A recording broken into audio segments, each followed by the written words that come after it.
This is Sandi Park with Hudson Valley Nest and Berkshire Hathaway Home Services Hudson Valley Properties. Welcome to today's discussion, Thinking About Building Your Dream Home. I'm very excited about this discussion, as well as our guest speakers that we have today. We are going to be discussing land, which you need to put the house on, all the way through process, the triangular relationship between builder, architect, and client, and the overall of what to expect to get to that point of putting your hand on that new door. So without further ado, I am going to share my screen and introduce each speaker. So Sandi Park, me. I've held my broker's license for over 20 years. I started in Westchester County and have recently been focusing my work in Dutchess County. I have my certificate in construction project management through New York University, and I am a certified new construction specialist. I have worked in land from single lot parcels to large parcels to subdivisions and everywhere in between. My work up until now has been really focused more on the listing side when it comes to land. I've worked primarily with landowners and builders and developers, but recently I have found more and more buyers coming to me looking to secure either straight out single family home parcel or a takedown situation for them to build land on. I've found that that to be increasing substantially actually in my client base. And then we have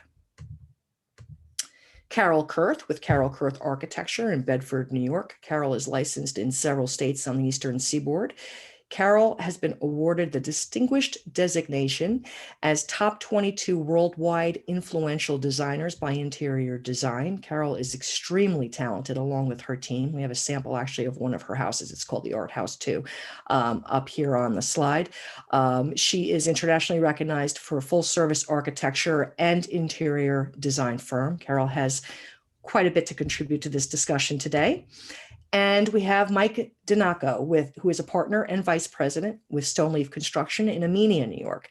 Stoneleaf Construction are the exclusive builders of Silo Ridge Field Club in Amenia, New York, which is a luxury community. And actually, I believe that this house that's pictured here might be in Silo Ridge. I'm not 100% sure, but I know that this is one of Mike's projects. He is a luxury home builder in New York and Connecticut. Mike has over 30 years of experience and has built over 1,000 luxury homes during his career. So Mike has also quite a bit to contribute to this discussion. But to start things out, I'm going to start with land, as again, you need the land to build the house on. So when looking at land, you could have two lots that are right next to each other that are completely different. There are many considerations that go into land when you're looking at purchasing a home, especially when you're looking at building your home into a setting. You want to make sure that that setting is as it seems when you walk on the property. It's definitely not a matter of just walking on a property to decide on a purchase. You need to really look at all different types of documentation. There are a lot of variables that go into a parcel and into different things that could restrict building, whether it's wetlands or floodplains, or enhance it. I mean, wetlands can enhance also construction. It depends upon where you wanted it to have the building envelope on the lot. If there's septic, the amount of fill involved could be a definite variable as far as cost. There are a lot of different considerations, variances, ordinances that go into land when you're looking at making that purchase. You do want to align yourself with a realtor who understands the nuances of land and knows when to call out to professionals, other professionals, whether they are a civil engineer, a wetlands inspector, FEMA for floodplains, going to the town for ordinances. You do want to have someone that's working by your side that has an understanding of land and the different nuances to it. Now, with that, I will say that when we did this live webinar, I had a little technological glitch. I forgot to put on the recording. So the introductions that I just made are actually post webinar, and we are going to jump right in. The good thing is that we didn't miss anything that Carol and Mike had actually said. We just missed this beginning piece where I was talking about land. So we're going to jump right in with Mike Dignacco from Stoneleaf Construction, addressing land as well. And then from there, we're going to really dive into the overall process from an architect and a builder perspective. I hope you enjoy this and find it informative. Take care. Mike Dignacco, Stoneleaf Construction. But to go back to Sandy's point, normally when somebody gets on a piece of property, that sometimes it just hits like a visual where they just love it. And I've had instances where people get on the lot and they just absolutely love it. And that's really what drives them to then want to buy it and build a beautiful home there. Yeah, a lot of our process starts with, somebody falling in love with the land, and that land sort of sets off inspiration about aesthetics, orientation, how the sun works with that property, how you can capture the best views. So we really start with a site analysis. We absolutely need a survey, usually with a good topography, often with trees located, rock outcroppings, water features. The more detailed, the better. And then we investigate, what are our by right opportunities? And then what are the opportunities that we could see if we had a variance, or if we did some additional clearing or rock hammering or whatever that might be. Yeah. And there are limitations with setbacks, and like you said, with wetlands can cut out part of the parcel, but also can increase a beautiful view of something that, people like nature or whatever it may be. So each piece is different, and you definitely need a civil engineer, and the site analysis is very important, as you mentioned. It's interesting. I have that with a client right now. And in fact, I started with this client. We were looking at houses, and we were looking at houses anywhere from a takedown to, $1 million, and everywhere in between. But the real focus with this search was on the land, right? That was the primary. The land needed to be. So it really came down to, I ended up getting a land listing that was 6 acres, that the minute I walked on that property, I knew it was what they wanted, and they bought it. But it's interesting because that parcel, it felt very Frank Lloyd Wright-ish to me when I walked on that land. I kind of felt what the house would be on that land before they even saw it. And that's the road that they're, that's kind of like the road they're going down, kind of building the house into the woods. So it's very interesting how, yes, with land, you see that often where the houses are really built into the setting. I think that's the ideal when you're doing a custom home. You want it to be, at one with the property or appropriate for its, its environment. I mean, I think that's kind of the majesty of doing a custom build, that you can have those opportunities. And when you talk about time it takes, that home that you showed on your intro slide about my firm, we call that house Art House 2.0. Okay. That was my second project with that client. And it took us about 3 years to find the right piece of land that met the client's criteria for Art House 2. Art House 1 was, when they were much younger, and they had different criteria. And Art House 2 is essentially a 1-story living with lower level additional bedrooms. Is this the house you're referencing? Yeah. Okay. Yeah. Okay. Yeah, that's Art House 2.0. And so I had worked with them, 20 years prior. And then they reached out to me and said, look, we're thinking about this. We know it's going to take a while to look at the land. And we looked at a lot of things, raw land tear downs, all sorts of things. They had a geographic proximity they wanted. We wanted something that had some natural, woodland effect. It didn't have to have water, but it had to be convenient for them. And there were just a whole host of criteria. So when you talk about a land search that can take some time, to find what you fall in love with takes time. Well, now so now kind of stepping back from this. So you have 2 roads when you're building a new house, right? You have the contractor road if you have your land already, generally, right? And then you have your builder developer, contractor if you have your land already, builder developer if they have the land. I mean, is that pretty much the division as far as when you're building a new home generally? Well, I think there's a third track, which is they don't have any land at all. And they're trying to decide what they want. And sometimes it's tear down. Sometimes it's a raw land piece. Sometimes it's something completely unexpected that they hadn't thought about, like a different town, a different state. I mean, from that standpoint, you don't know. But I do believe that, it's a very different process if you're in a subdivision where there's a sort of a programmatic template, so to speak, or yeah, design guidelines or something like that. Yeah, exactly. And that's a very different approach than starting ground up and then either going out to bid or having a favorite contractor, be part of the process. Okay.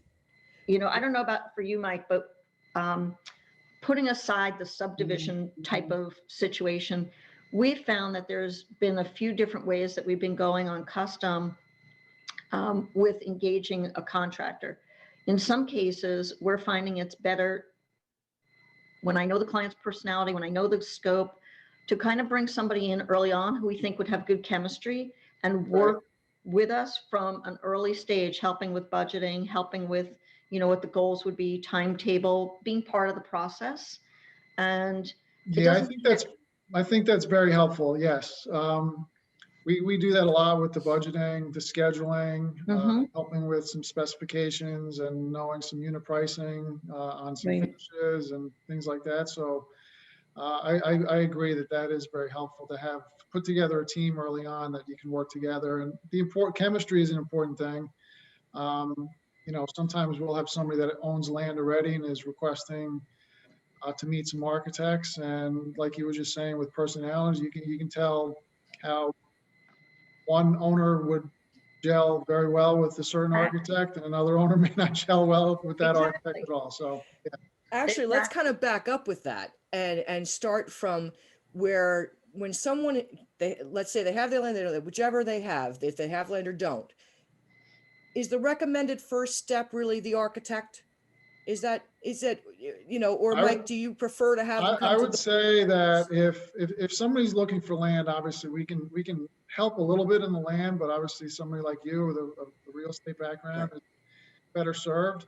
If somebody comes to us that owns land and asks what the next steps are, yeah, we would absolutely recommend an architect, get the land survey done, get a civil engineer to start doing some analysis to try to determine, like Carol was saying earlier, the best placement of the house, how to take in the natural features of the property. So that is very important to get an architect early on. Yes. So Carol, you've got people coming in, they're sitting down for their first meeting with you. Okay. And we definitely want them sitting down when we tell them what it costs. Yes. Okay. You want them sitting when the cost comes out. All right. So before they come, it's ideal, I would think, if they've been on Pinterest, if they've been on Instagram, if they've been online, if they've kind of culminated their thought process of at least generally what they'd like. Yes and no. Okay. I would say it's too early for most Pinterest boards. And I think a client who's a little bit more open-minded is helpful. I think some idea of vision is a good one. I mean, the basics. I want a traditional house. I want a farmhouse. I want something modern. I want something open. Like, I think, I want something rustic. I want something minimalist. I mean, I think those parameters are important. But I do think that there's a real value to the design process and letting things unfold.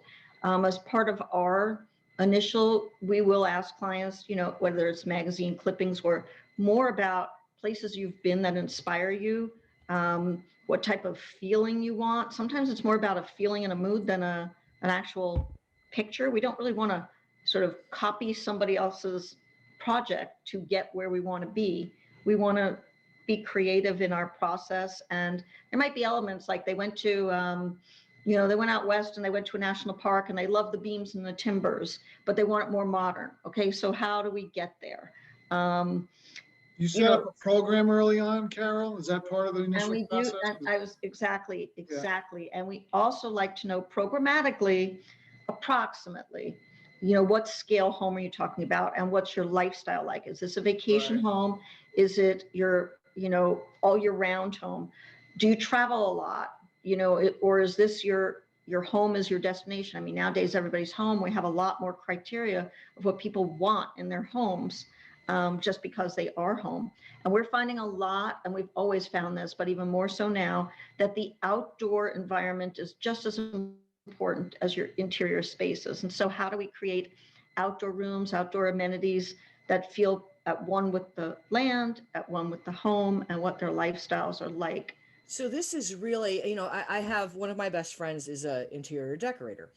And my style is Southwest eclectic contemporary transitional. Okay, so Okay. but what's interesting is that I found that, you know, through our relationship of going and looking at things and you know, you really kind of find out more about yourself as a person, right? As you're decorating or as you're building this house, there's this piece that's unfolding, and there's this relationship that seems like is developing also with the architect where and the builder where you know you're really you're getting to know them at a very different level, There's a right? lot of therapy involved. Is that what you're Okay, telling me? kind of.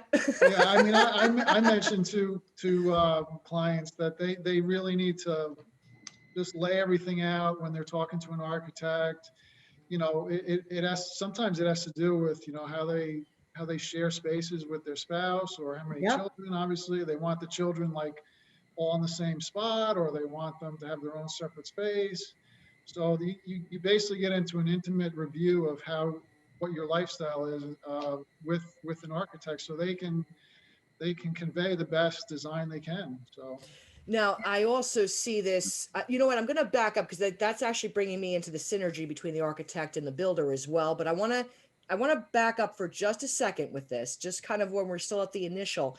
Um, Carol, when someone is sitting down with you, I mean, what in that initial meeting, how do you get to the point of a contract? What does a contract look like? You know, what are the general, is there a general, you know, budget that like if somebody walks in and says, well, I want to spend X, that it's just not realistic for a custom home. That and when You and would tell them. I want to preface this because I actually want to say that you have custom, right? But you also have developers that may have subdivisions in different counties around the country where you can go in and get a new house for obviously a much lower, you know, you could have a new home for a much lower square footage cost and also a lot less time. Then, you know, it could maybe be a 4 to 9 month turnaround versus what a potential, you know, design process, maybe 9 to 12 months, maybe sometimes 15 months, right?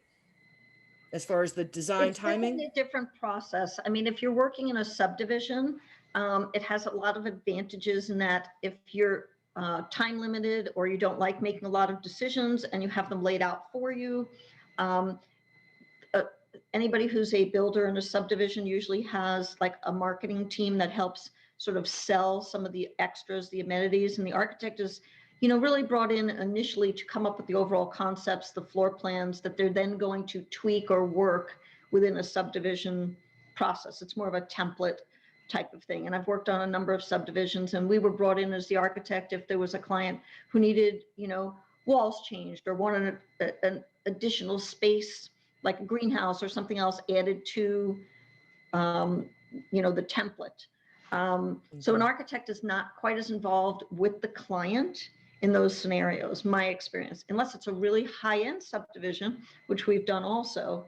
But, you know, like the first subdivision I'm talking about is probably under $1 million, you know, more like in the $600,000, $700,000, $800,000 range. If you're in a more custom subdivision where maybe it's a smaller property with 5 homes and they're in the $2 to $3 million range, you know, the builder might, or the developer might say, okay, you're allowed, you know, 10 hours with the architect to come up with some ideas, and then you pay them additional for any of the changes.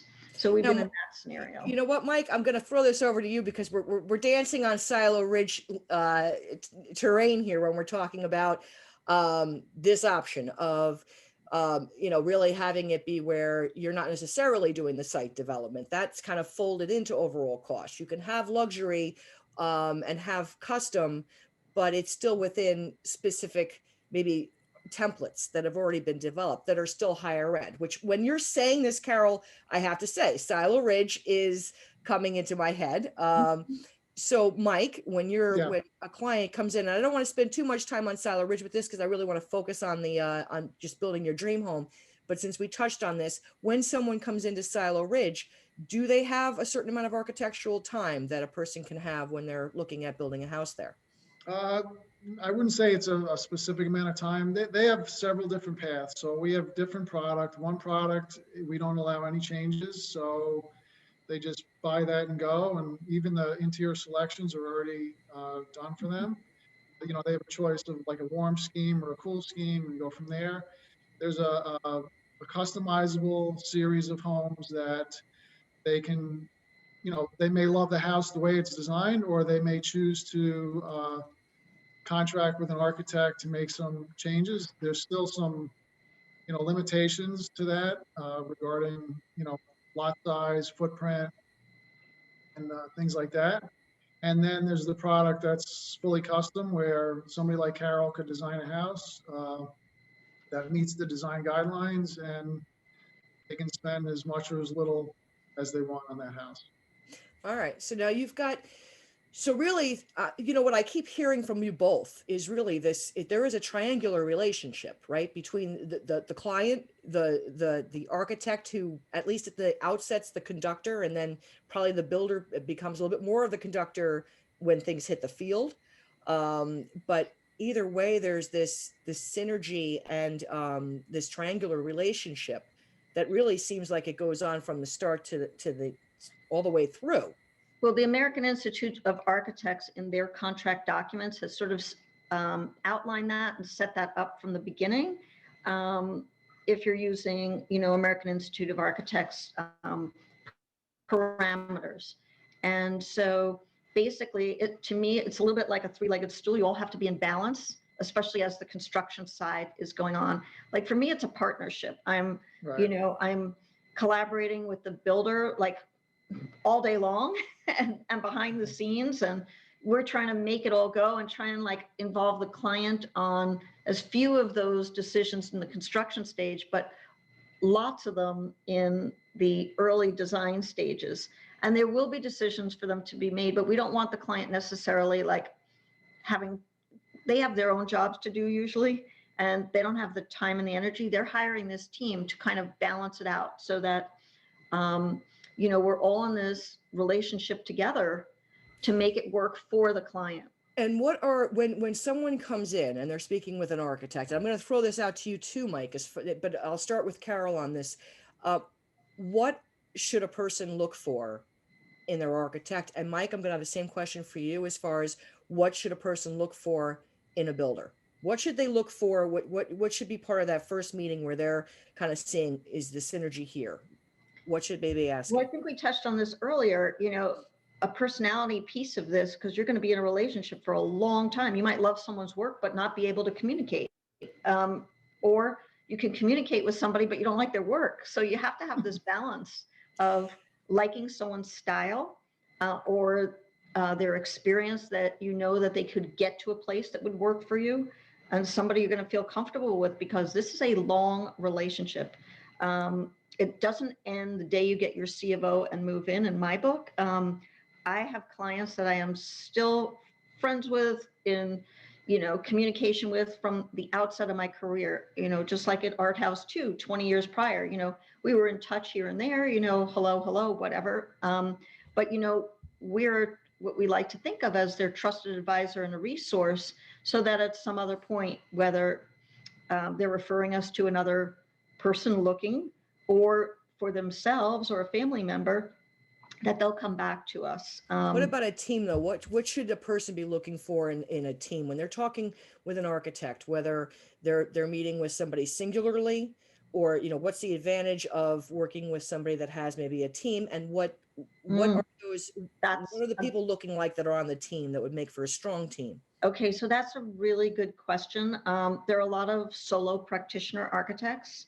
And so if you're going that route, you have to make sure that the person has the time available to do your project, because it takes a lot of people to do all the drawings, get through all the, you know, the approvals, the admin, the behind the scenes during the construction phase. You know, if you have a single practitioner architect with no staffing, it's going to be very difficult unless they're really committing to you for the entirety, that they're not taking on other work. It's very hard to do that. So what other skill sets though in the office are ideal to have? I can talk to my skill sets in my team. Okay. I mean, we're a 10-person team.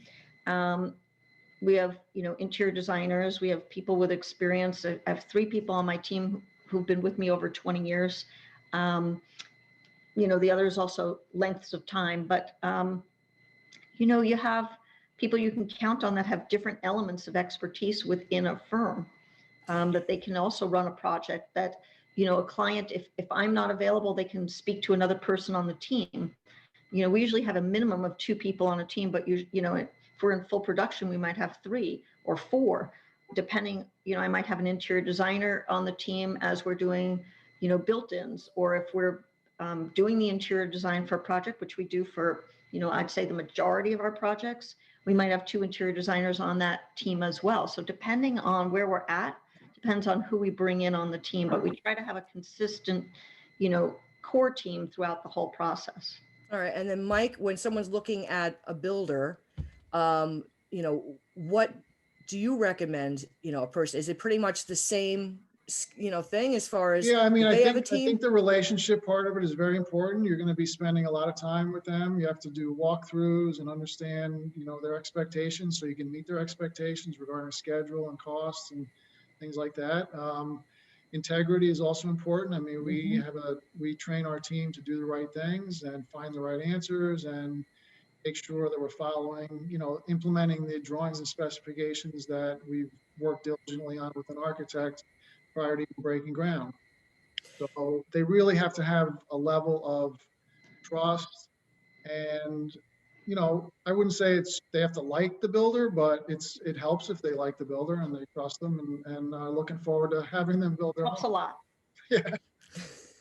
Definitely. You know, I think the trust piece is super important.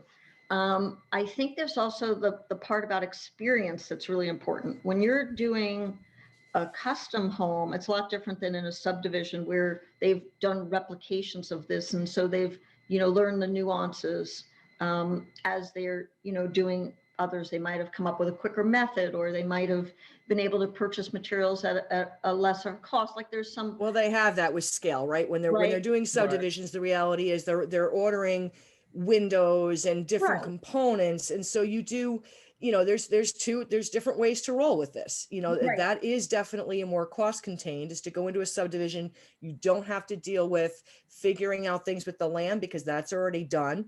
Timing is more condensed, generally speaking, and costs are lower. So where I was going with this is actually a little bit of what I'll call the element of surprise, or there's no perfect project. So, you know, and that's where experience comes into a team.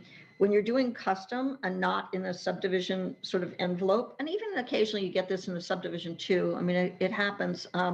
But, you know, there's no perfect project, but you need a team that knows how to deal with the unexpected. You know, you can solve problems. Problem solving is key. Yeah. What's your general team like, Mike? When you have, like, so when someone comes in for you, I mean, first of all, I know that the teams can vary as far as whether they're subcontracted or actually full-time employees of a builder. But as far as the team itself is concerned, I would think that, first of all, local, right? As far as having a builder or an architect that is more local to wherever the project is, seems like prudent, right? Because you have your. So I would say that the architect doesn't necessarily have to be local, because, you know, with computers these days, you could design something as long as they have the ability to visit the site and stay connected with the owner. The typical way we staff a job is we'll use a custom house. Is we have a project manager that does a lot of the administrative work on the buyout side, is the main communicator with the owner, you know, reporting, updates, answers questions, is kind of the point person with the architect and the other professional consultants that they're dealing with.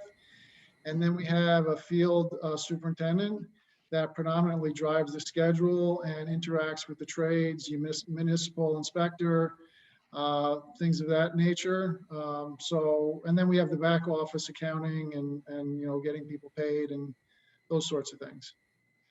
So, you know, and that sounds like a great team, Mike. I mean, that is just what we love. The other piece I want to add to this is fun. Okay. This is something that most people are doing once in their life. We do want it to have some element of fun, some element of, you know, introspection, new materials, some excitement. Like, we're talking about working on something and being responsible for something large. Sometimes it scares me when I think about it. Like, I can't think about it too much. We're dealing with a lot of money. We're dealing with people's tastes. And we're also dealing with people who can't necessarily read plans and may imagine one thing, and then they see reality and they didn't understand scale. And how do you manage that? And we do a lot of work with renderings these days, because we have the ability to do that, computerized renderings, walkthroughs, and that sort of thing, because we're finding more and more people don't have the time to pour through the drawings the way they used to, or the interest or the ability often. And so, the amount of time it takes to, even go through lighting plans with clients, that is meeting after meeting. And now you're bringing in all these people who do like, specialty Lutron systems and all these electronics. There's a lot of time a client needs to devote to this as well. And so if they don't have the time, the subdivision route or a pre-planned community might make a lot of sense. But if you're somebody who enjoys process and exploration and really wants something special and unique and, something that truly represents them as well, then I think the custom building route is ideal. Now, give me an idea. One of the things, if I could just interject for a second, one of the fun things we do for all of our homes, actually, but when we're in the frame stage, we don't do any mechanicals until we do a walkthrough with the architect and the client, so that, to Carol's point about seeing things in 3 dimensions and understanding the space.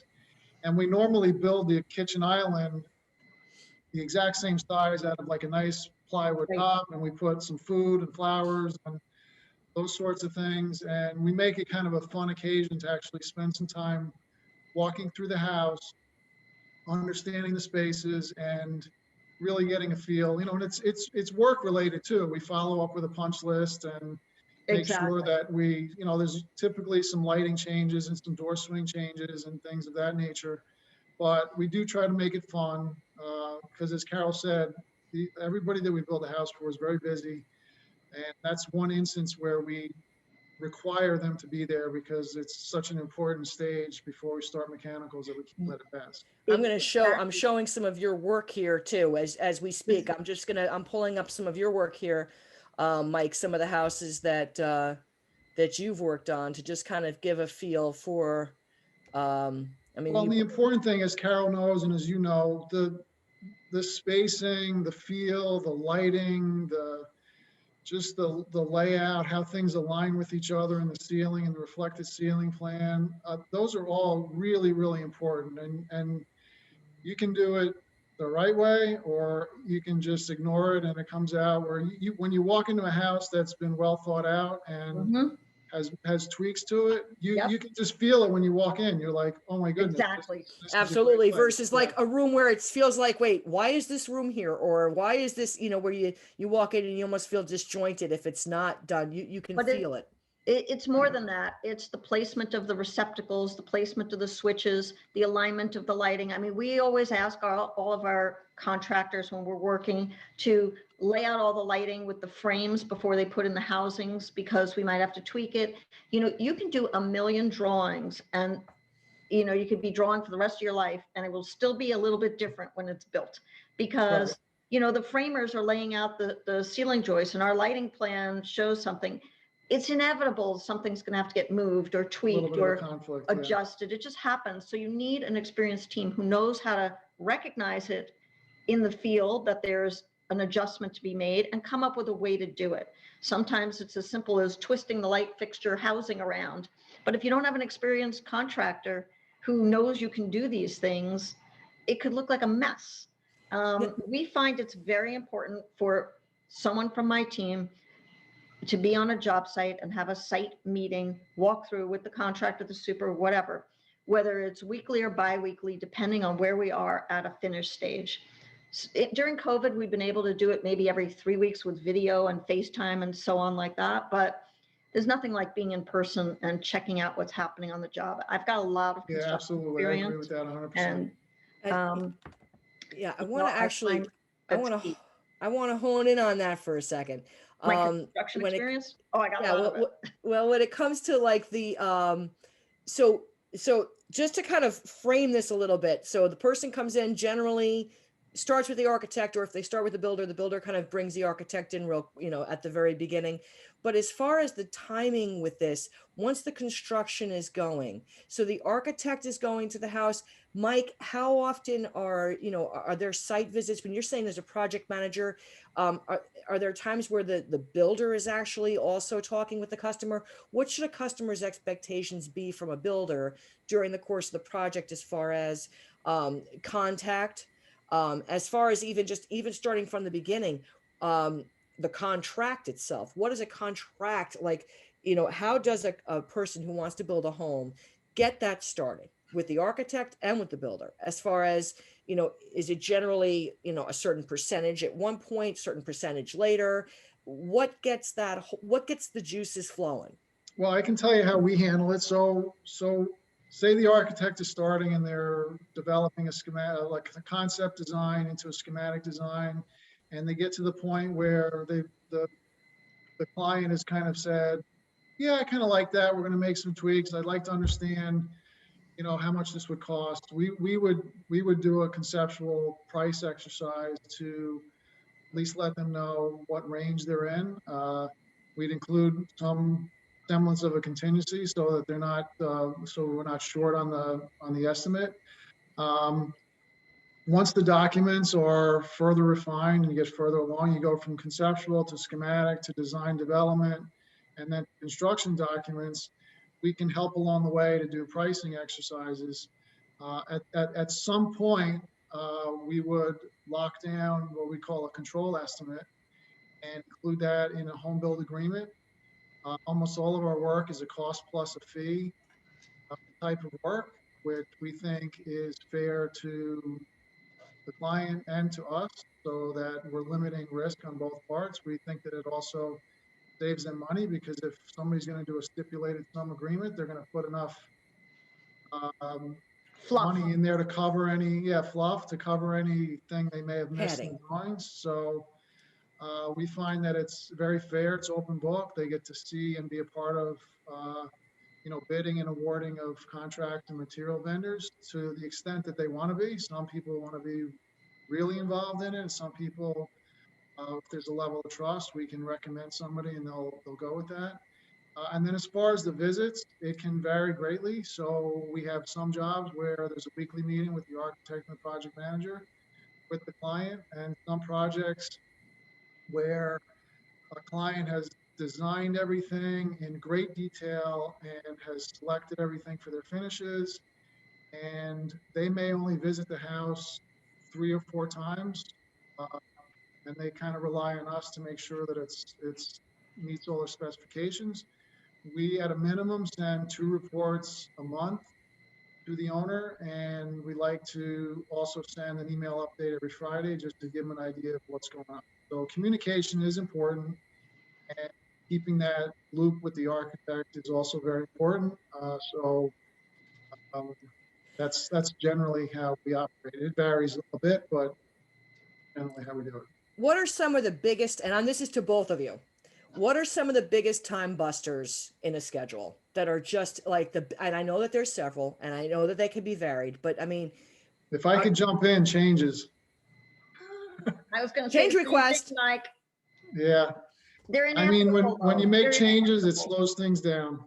They're inevitable though, and it depends on the magnitude of the change. Is it like, oh, we see this, great opportunity to put in a skylight, and maybe we talked about in design, the client didn't want it, now they see it and they want it. That's not so hard, as long as we can make the framing adjustments.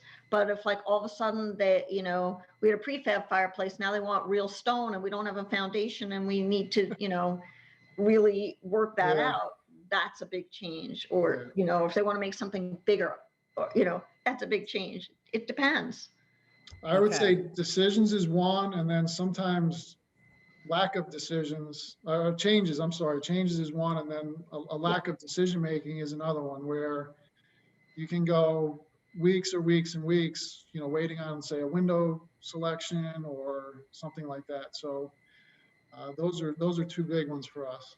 So when you're giving the timeline to new clients as they're coming in, I have to assume that's kind of packed with some caveats, right? I mean, it's like, okay, there's this timeline, but so long as, right? So what is that? I mean, and again, I understand that this can vary, but I just want to make sure that I'm on the mark when I'm saying that, the period of time generally that you give clients as far as, okay, how long will it take for us to get through the approval process? How long will it take for us to get through, till you're walking in that door? I mean, how are you kind of giving people that gauge? What are you saying? I would say that right now it's really difficult to predict anything with COVID because you get shutdowns and you have limitations of people working in proximity. It's very difficult at this moment. The approvals process is also challenging because you can't predict. Usually you make a submission and you'd love to be on an agenda every month, but sometimes they don't give you a response till, a time window that doesn't permit you to respond and get on the next agenda. So you're on an every other if you're lucky. I just think everything takes twice as long as you think. Okay, so what are you like for a custom house right now? What are you generally telling people if all goes relatively smooth and you get back to us, and you give them timelines? Do they have some expectation of what's expected of them? Like, okay, do they see that full project timeline of we're doing this and then we're going to have sign off here? Do they have perspective on when there are expectations of them? Usually we find a builder will have some like global things, like make sure the windows are selected by X date, make sure your plumbing fixtures by this date. But it doesn't go down to, each single line item. We try to get a lot of that done up front, but we have some clients who just, for whatever reason, can't make a decision, or because of time and you want to expedite, you defer those decisions so you can get a global pricing with a generous allowance, and then you make those decisions as you're going in order to get the construction underway. Because as I mentioned before, you could draw and select and design and do all this stuff endlessly and then never delay getting in the ground by a year or more to get that all on paper, only to find that what you chose the prior year is discontinued and you have to reselect it. Right. And so it's a balance, I think, of decisions you make at or during the early stages of construction versus, drawing for 6 more months, going shopping for another 6 months, doing all these things. Time is money and people have limited patience. Do you have something to add to that, Mike? Yeah, I was going to say, we have a very detailed CPM schedule where there's a critical path method schedule, and we do have our purchasing in there. We have decisions that need to be made in there, and it's really helpful. We review with our project team every week, and we find that the ordering, as Carol was saying, is extremely important because right now between COVID, there's lead time issues, there's production issues. So things that you may not have thought might have been an issue, 2 years ago, now can be an issue, and we load that into the schedule, and we try to stay on top of making sure things are ordered early so that they aren't discontinued. And we find that that is helpful to have many decisions made prior to putting shovel in the ground. But if that isn't the case, then we will identify. For example, if something has a 12-week lead time, we'll know that 4 months ahead of that, we need to have the order placed. Now, So we're waiting to be installed. I've heard that COVID has, and there were issues with this even before COVID. There had been issues with granite as far as some of the builders that I knew with increasing costs, and that's before COVID. So now with COVID, I've heard that there are quite a few different areas in new construction that are being affected from a material perspective. Is that your experience? Mm-hmm. Yeah, I mean, right now we have cedar is an issue. There's a little bit of a shortage of cedar. Plumbing fixtures have a fairly long lead time. Some tiles, some stones, like you mentioned. Some lighting fixtures, some specialty lighting fixtures have a really long lead time. So it varies by product, but you definitely need to stay ahead of your game to make sure that you review everything that needs to be bought for a house very early on and make sure that it gets secured so that you're not waiting. Now, to that point, just to interrupt here, we're also finding that ordering and storage of what you order early is also an added element that previously you really didn't have to think about so much. And now we're finding that, you know, you're better off ordering some of these things early and figuring out storage, whether it's putting a pod on site with a camera on it, or, you know, some of the contractors have a warehouse, or Yeah, we just whatever put a warehouse in place ourselves. It's really, really helpful. That's a great point. Yeah. Okay. So now, when you're talking about lighting, I mean, the interior finishes, is that pretty much when you're looking at the overall budget? Is it pretty much, I've heard around 30% for interior finishes. Is that about right? I would never do a percentage, and I would never quote a client a percentage ever. Okay. Okay. Well, would you say that interior finishes are the highest percentage, generally speaking, of overall costs? I wouldn't. I would No. I wouldn't. Okay. I wouldn't. Personally, I wouldn't. I mean, it depends. If someone has an all stone house, you know, and a cedar roof, or, you know, a metal roof and copper everywhere, you know, that could be much more money, or a slate roof. I mean, I honestly, I personally am not a person who likes to sort of put buckets with percentages and square footages, because I feel like it's just, I don't know, not really meaningful in the world of the custom that we're doing. So you must love it when customers come in and ask you how much it is per square foot. That must really. I'd say ask the Not happening. Yeah. You know, I usually explain to them what I explained before about, you know, the misinterpretations of square footage, and volume and size, and Yeah, there's a lot of variables. Yeah. too many variables. What are some of the, I mean, honestly, Sandy, afterwards, you can look at your total cost, take out your site costs, take out your interior decorating or decor costs, and say, gee, this house actually cost me $782 a foot. You know, and then what are you including in that cost? Are you including the fees to the builder, the fees to the architect, the cost of all the consultants, the permit fees? You know, like, what's in those costs? It's just too vague. And I think that's another piece that clients have to be aware of. It's not just the construction costs. Getting a permit these days is an expensive process, and the fees from towns are significant. It's not like the old days where you can get a building permit on a lovely house or a compound for $5,000. We're seeing building departments charging $60,000, $80,000, $120,000 just for the building permit fee. I don't know, Mike, if you're seeing that, but we're not at that level, but they charge, it's usually like a certain dollar amount for the first $1,000, and then a certain dollar amount for every dollar after that. Yeah. And Amenia has been great. They are very good at processing permits. Obviously, we have quite a few that we've run through this town. There are other municipalities, it definitely takes a lot of time. Greenwich is very difficult regarding permitting. Yep.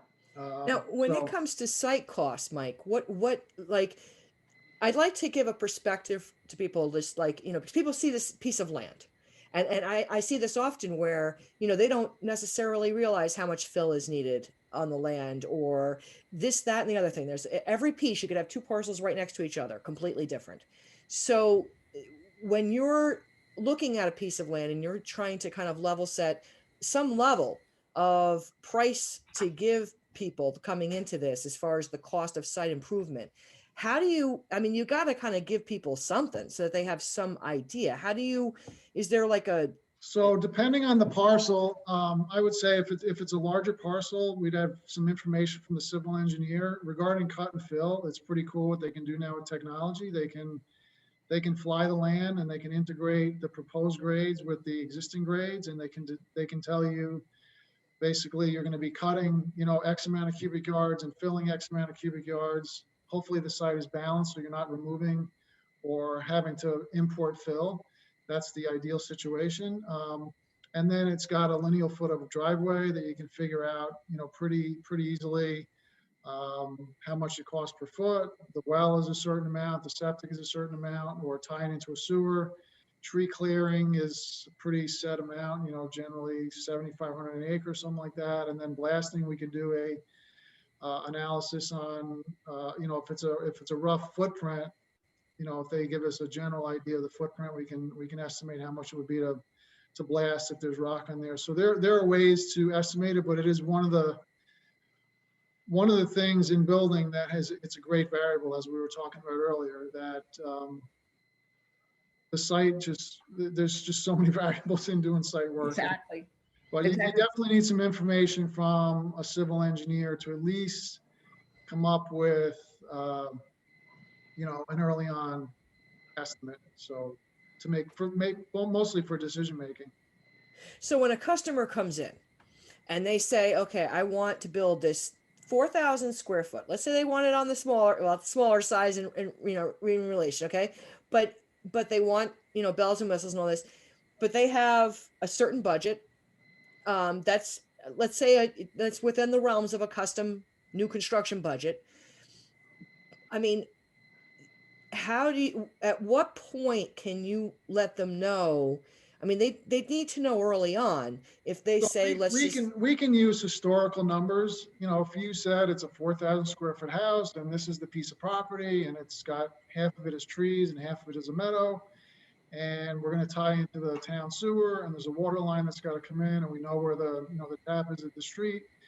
We can generally do linear foot prices for trenching and water lines and sewer and driveway. And, you said a 4,000 square foot house, we can put something together for that. That's, I would say, within a very good margin of error that they could decide.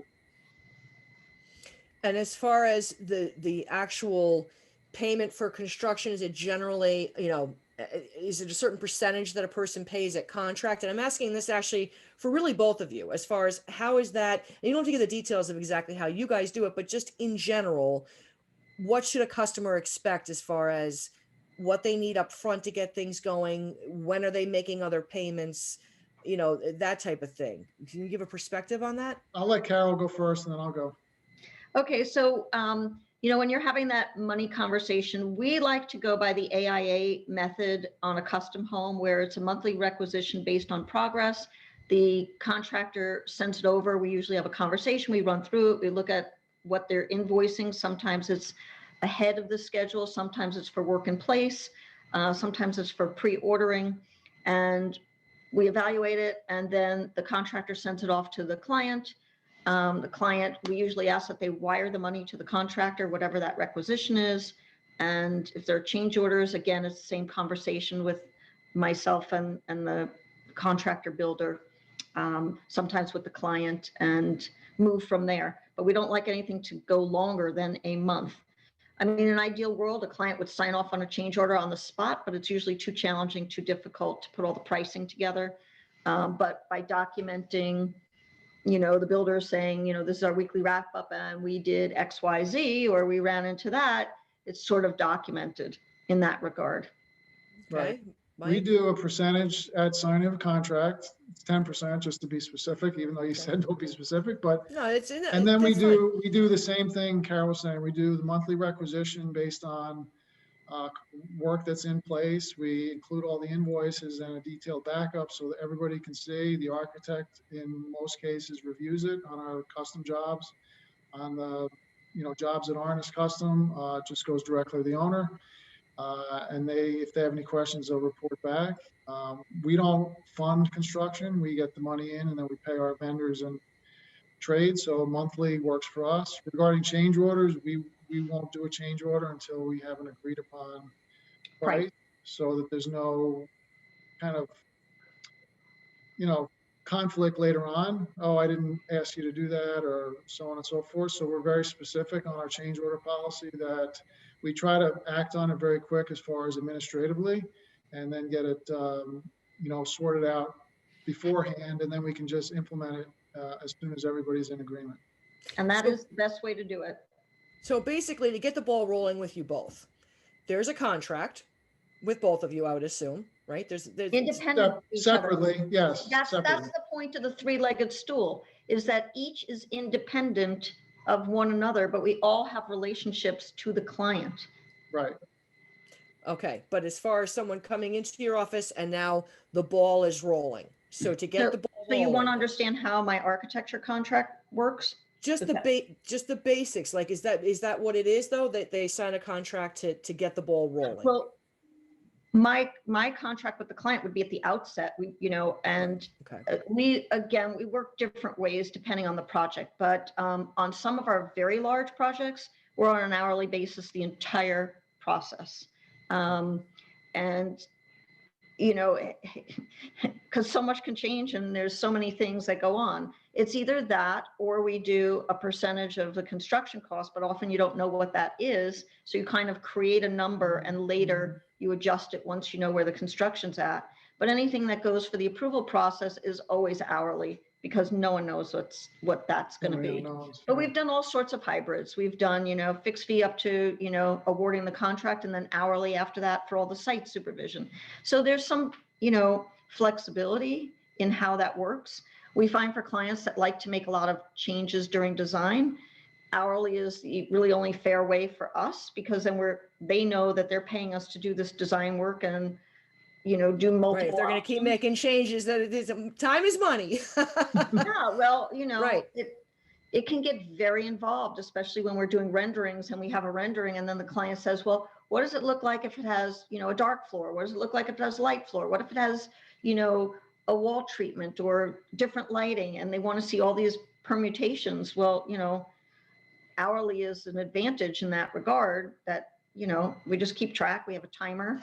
I mean, I have a timer on my phone. I have a timer on my iPad. I have a timer on my computer. Everybody in my office has one. You just tap it. You jot down what you're doing, and at the end of the month, it spits out an invoice and the client gets it. I mean, it's very fair. Well, I think this is the whole goal is for people to have just a great experience, right? And this could be their one time that they're doing this. And I mean, I actually didn't mention, but my background is Silo Ridge. Where is this at Silo Ridge, Mike? That's one of our more modern style houses. That's on the lakeside. Okay. So it's looking over the lake and the golf course on the east side of the property. So you both have very exciting things going on. I mean, Carol just got an award, internationally recognized by Interior Design. And I think that you just also you're in the process now with your Tango house on another award. Tango we're on. Yeah, the other was not so much an award, it was a recognition, Interior Design. Tango House, we are going for the Lux Red Design Awards. So nice. Awesome. Congratulations. We'll see. And Mike, you've got great things going with Silo Ridge. I love Silo Ridge. Anyone's interested in Silo Ridge, give me a call. I will take you over there. Oh, yeah, I love Silo Ridge. Spring when the grass is green. Yeah, love it. And you've got great things going on over there. And now you're also going to be doing your own, the stuff on the other construction outside of Silo Ridge as well. So I wish you both well. I thank you for your time, and thanks for joining us, everyone that's been here. I hope that this has been good for you. Subscribe to my YouTube channel for more on the series, or visit me at Instagram at Hudson Valley Nest. Take care all. Bye. Thank you very much. Pleasure. Bye. Bye-bye. Pleasure.